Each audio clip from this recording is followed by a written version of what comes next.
Aujourd'hui, je vais vous montrer Garchner-Blanker. Souvent, j'allume mon Amiga, je le laisse tourner et il y a comme une démo qui s'exécute automatiquement. C'est des économiseurs d'écran à la base. Alors, ça sert plus à rien les économiseurs d'écran parce que quand on n'utilise pas d'écran CRT, un écran LCD ne marque jamais. Tu peux mettre un carré blanc sur un fond noir pendant 6 mois, ça ne marque pas. Il n'y a pas une couche de luminophore comme il y avait sur les écrans CRT ou les plasmas qui fait que ça va marquer. Donc les économiseurs d'écran ont disparu et n'ont plus le d'être depuis qu'il y a des écrans LCD. J'adore quand même les économiseurs d'écran. Ils permettent un petit peu de faire de la vie. C'est comme une petite distraction quand on fait rien devant son ordinateur. Donc au moment où je vous parle, vous avez Garchner-Blanker qui s'exécute tout seul, qui toutes les 30 secondes va changer d'économiseur d'écran. Alors je l'adore et je l'utilisais déjà il y a 25 ans. Et c'est un blanker que l'on trouve sur Aminet qui est modulaire. C'est-à-dire qu'on peut choisir parmi une cinquantaine de blankers ceux qu'on préfère et chaque blanker va être paramétrable. Et puis évidemment, il peut y avoir des auteurs différents de blankers, donc en fait tout le monde a contribué. Et là, vous avez des exemples de blankers qui sont en train de s'afficher et je vais vous montrer ça en détail. Donc quand vous tapez Garchner-Blanker, il y a pas mal de choses et déjà, il vous faut l'archive officielle. Alors je vais taper gblanker. Si vous avez un 68020 ou plus, prenez celui-là. Donc voilà, l'archive officielle, elle est là, Garchner-Blanker 36020. Et maintenant, je vais vous montrer comment je l'ai paramétré. Alors déjà, pour qu'il se lance au démarrage, j'ai simplement mis Garchner-Blanker dans le WP Startup. Donc ici, ces deux-là vont ensemble, ça veut dire Garchner-Blanker fonctionne avec tous les blankers qui sont installés là-dedans. Donc vous allez voir la quantité de choses. Alors à chaque fois, il y a une information sous forme de texte, il y a les préférences de chaque blanker. Voilà, vous savez à peu près tous ceux que j'utilise actuellement, plus un autre qui n'est pas un module, mais qui est quand même exécuté par Garchner-Blanker.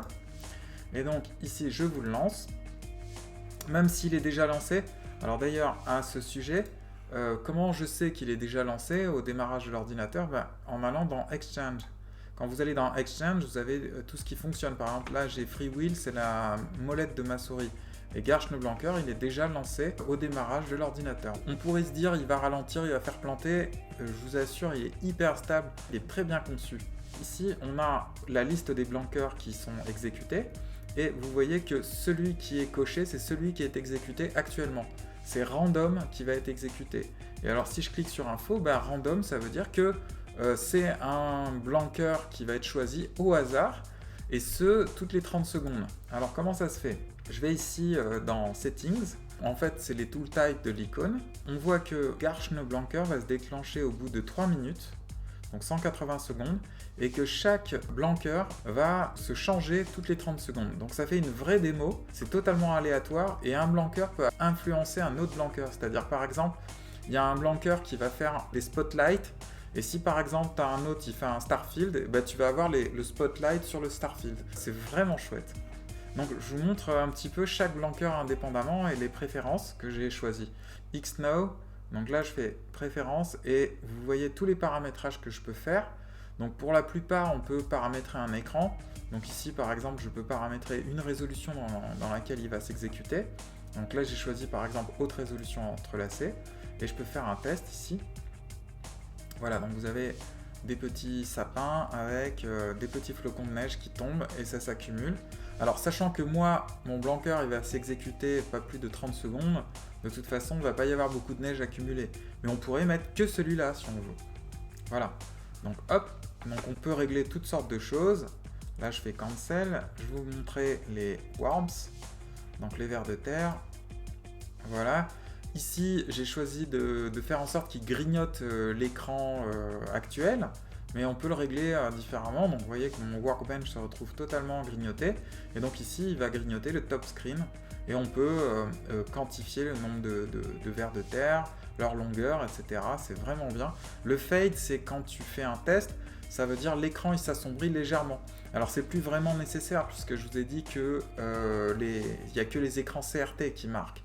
Donc sur les écrans CRT, pour que ça joue son rôle de vraiment un économiseur d'écran qui économise de l'énergie en plus, on mettait le fade. Par exemple là le fade est à 7, mais je peux le mettre à 50, je vous montre ce que ça donne.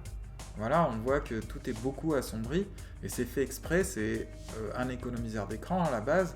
Là, il permettait à l'écran de s'économiser un petit peu, de moins marquer sur sa couche de luminophore. Et pareil pour les écrans plasma. C'est pas forcément les écrans plats qui n'ont pas de couche de luminophore. Par exemple, les écrans OLED s'usent. Les écrans qui s'usent pas, c'est les écrans avec un rétroéclairage LED et LCD. C'est la même technologie. Vous avez Tic-Tac-Toe. C'est les morpions. Alors ça, j'adore. C'est l'ordinateur, il joue contre lui-même. Spacies, c'est un simulateur de vie artificielle. Donc là, je l'ai mis en haute résolution entrelacée. Et ça, c'est des algorithmes qui ont été développés par des scientifiques il y a très longtemps et qui sont réutilisés comme ça par il y a toujours des petites applications qui les utilisent ou des économiseurs d'écran. Et donc voilà, c'est des simulateurs de vie artificielle. Par exemple ici, je peux l'exécuter en basse résolution, c'est très joli aussi, mais il est plus vite résolu.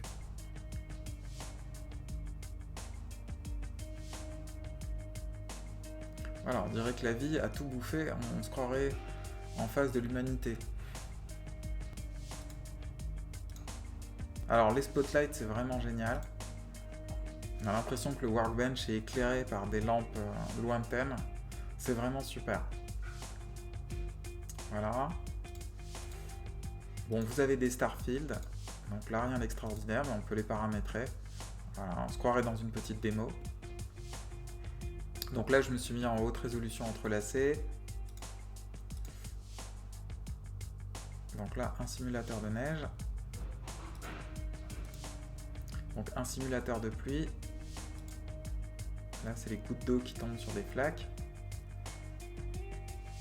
Le plasma. Alors le plasma, on le retrouve dans plein de démos. C'est un peu comme une démo, mais ça va se déclencher d'une manière, on va dire, peu consommatrice de CPU. C'est-à-dire, le but du jeu, c'est quand même que ce soit très léger le code. Donc les codes qui ont été faits, ils sont super bien. Et ça va se déclencher d'une manière multitâche. C'est-à-dire que vous êtes sur une application, et si ça se déclenche, ça ne doit surtout pas la faire planter. C'est souvent très bien. C'est très léger, c'est très bien pensé. Alors moi qui ai une vraie console Pong, là, qui rénovait une vraie console Pong, je suis hyper content d'avoir ça. Alors je déplore qu'elle soit sur un fond vert, mais paraît-il, certaines Pong étaient comme ça. Mais j'aurais bien aimé qu'il y ait une option pour la mettre sur un fond noir, parce que je trouve que le vert est un peu moche, mais c'est pas grave. Voilà, là on ne peut pas paramétrer la couleur du fond. Il faudrait que je parte, il y a souvent le code source qui est fourni, on pourrait changer. Le puzzle.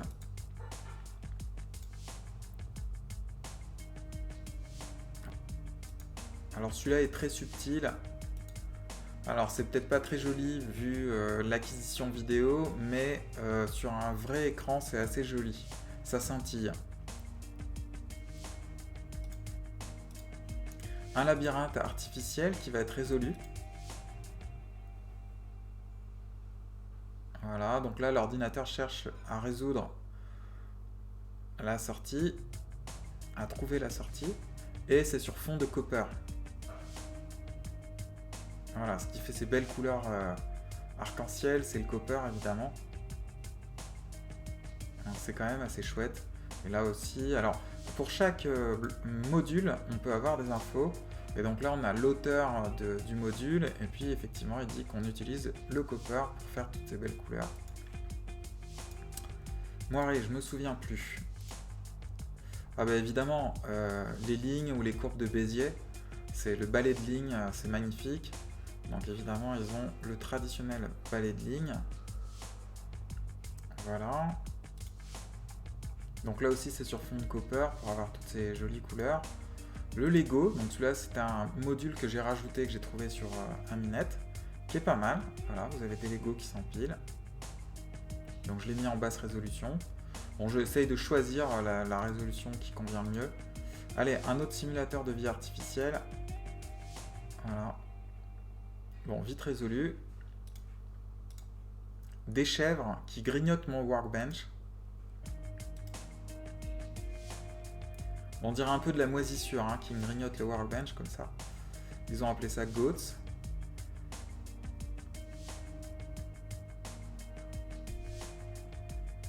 Bon, sympa. Golden Spiral. Alors vous allez voir. Les spirales dorées.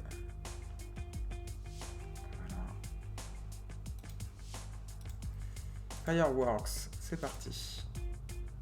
Donc là, les feux d'artifice. Voilà, donc là, j'ai vraiment réglé pour qu'il retombe parce que chaque module doit se régler. Il faut passer pas mal de temps à trouver le réglage idéal par rapport à sa résolution. Parce que sinon, tu vois les fusées de feux d'artifice partir et tu les vois jamais exploser. Donc là, je vais régler pile poil pour mon écran. Et d'ailleurs, quand j'ai reçu mon Indivision, j'ai dû refaire beaucoup de réglages. Alors ici, le Flying Toaster. Alors ça, c'était un grand classique. C'était un grand classique des Blankers. Dans les années 90, tous ceux qui avaient un PC, ils voulaient leur Flying Toaster. Et nous, sur Amiga, on était un peu jaloux, donc on n'a pas traîné à se faire le nôtre. Et voilà, donc on peut l'avoir en plus ou moins haute résolution. Voilà, c'est très marrant parce que ça reflète bien une époque. Hein. Donc ça aussi, j'adore. La fontaine. Ça fait un peu feu d'artifice. Hein. C'est censé être des jets d'eau. Mais bon, j'aime bien aussi. Donc voilà, normalement, je l'ai bien calé pour mon écran. Voilà. Alors, Executor, je l'ai appelé Executor Matrix, mais en fait, je l'ai renommé parce qu'il s'appelle Executor quand tu installes Garchner-Blanker de base. C'est un autre Blanker qu'on retrouve ici, là, dans Tools, Commodities. C'est là que j'ai rangé mes Blankers. Et j'en ai un qui s'appelle Matrix, donc que j'ai trouvé sur Aminet. Alors je sais plus qui est l'auteur. Vous voyez, il est de 2002, donc il est assez récent. Assez récent, il a 18 ans. Mais on va dire qu'il est plus récent que Garchner-Blanker qui date de 94. J'avais pas envie de choisir entre Matrix et Garchner-Blanker. Et ben j'ai trouvé un moyen. Avec Executor, tu peux exécuter un autre Blanker ou une autre application. Si tu as une application, par exemple, je sais pas moi, tu as un truc de fractal qui ressemble à un Blanker, si tu peux l'éteindre et s'il n'est pas trop consommateur de CPU, tu peux le lancer via Executor. Donc je vous montre comment ça marche. Donc si je vais dans Prefs, ici on a la ligne de commande pour le démarrer. Voilà, donc j'ai dû tester la ligne de commande idéale pour pouvoir le démarrer depuis mon système. Et vous avez ici la ligne de commande pour l'éteindre. Donc voilà, c'est parti, je fais test. Donc là, ça met un petit peu plus de temps à s'exécuter parce que c'est un intermédiaire. Et vous voyez le super économiseur d'écran de Matrix. Donc là, c'est vraiment cool que j'ai pu l'intégrer à Garchner-Blanker. J'étais trop content d'avoir l'avantage de Garchner-Blanker plus celui de Matrix qui s'exécute aléatoirement. Donc là, c'est vraiment cool. Voilà. Donc là, il y en a un que j'arrive pas à exécuter, il marche pas bien. Celui-là, c'est ferme. Vous voyez qu'il est entre parenthèses. Donc quand il est entre parenthèses, ça veut dire qu'il va pas s'exécuter dans la liste. C'est des fractales et j'arrive pas à le faire. Voilà, je voulais qu'il fasse ça. Mais en fait, quand il se lance, il n'arrive pas à s'éteindre. J'ai même écrit à l'auteur pour qu'il fasse un système d'extinction pour que je puisse le mettre sur Garchner-Blanker. Et l'auteur a été sympa, il m'a même fait une version qui pouvait s'éteindre, mais ça marche pas. Faudra que je le rappelle, parce que je le trouve super beau. C'est des fractales qui dessinent des feuilles, mais j'arrive pas à l'intégrer à Garchner-Blanker. Bon, pour le moment, je l'ai mis entre parenthèses. Clock. Ça dit l'heure actuelle. Dans la typo que tu veux. A rose. Alors voyons ce que c'est. Ah bah, magnifique.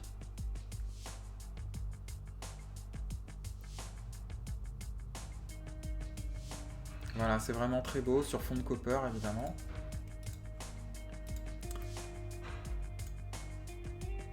Alors ça me rappelle les lucioles. Je trouve ça très beau aussi.